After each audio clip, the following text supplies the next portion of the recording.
এই মামলাটা তো দীর্ঘদিন ধরে চলছে। আজকে যে বিচারিক আদালতের রায় সেটি অবৈধ ঘোষণা করা হয়েছে। ঠিক এই মুহূর্তে আসলে আপনাদের প্রতিক্রিয়া কি, মানে কেমন লাগছে এই রায়টার পর? দীর্ঘদিন ধরেই তিনি কারাগারে রয়েছেন।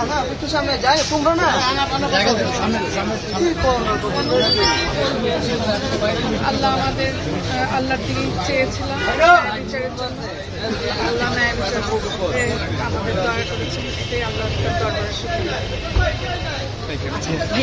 আপনি তো ছেলে, ছোট ছেলে, জাস্ট একটু একটা সেটা হচ্ছে যে এই যে লোয়ার কোর্টের যেই বারবারই বলা হয়েছিল যে ষড়যন্ত্রের সাথে বা পরিকল্পনার সাথে, সেই পোর্শনগুলোতে আসলে এই মুহূর্তে যে সব রায় তো অবৈধ ঘোষণা করা হয়েছে, সেই জায়গাটি আসলে যারা নিহত হয়েছেন তাহলে এই মুহূর্তে তাদের পরিবারের যে বিচারিক প্রক্রিয়া সেইটার প্রতি কি আপনাদের কোনো মনোভাব?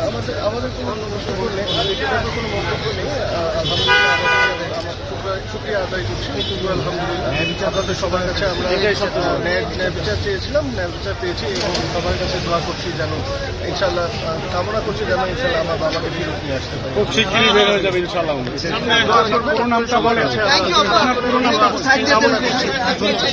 আমাদের লিডার হচ্ছে সবচেয়ে বেশি নির্যাতিত।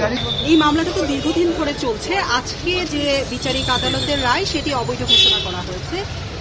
ঠিক এই মুহূর্তে আসলে আপনাদের প্রতিক্রিয়া কি, মানে কেমন লাগছে এই রায়টার পর? দীর্ঘদিন ধরেই তিনি কারাগারে রয়েছেন।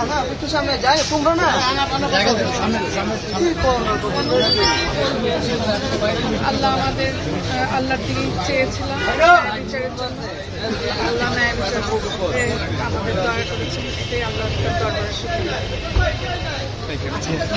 আপনি তো ছেলে, ছোট ছেলে, জাস্ট একটু একটা সেটা হচ্ছে যে এই যে লোয়ার কোর্টের যেই বারবারই বলা হয়েছিল যে ষড়যন্ত্রের সাথে বা পরিকল্পনার সাথে, সেই পোর্শনগুলোতে আসলে এই মুহূর্তে যে সব রায় তো অবৈধ ঘোষণা করা হয়েছে, সেই জায়গাটি আসলে যারা নিহত হয়েছেন তাহলে এই মুহূর্তে তাদের পরিবারের যে বিচারিক প্রক্রিয়া সেইটার প্রতি কি আপনাদের কোনো মনোভাব?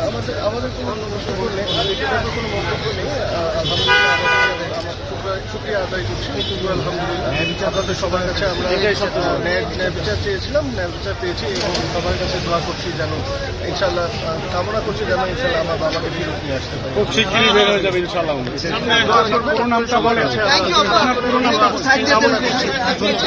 আমাদের লিডার হচ্ছে সবচেয়ে বেশি নির্যাতিত। ঠিক আছে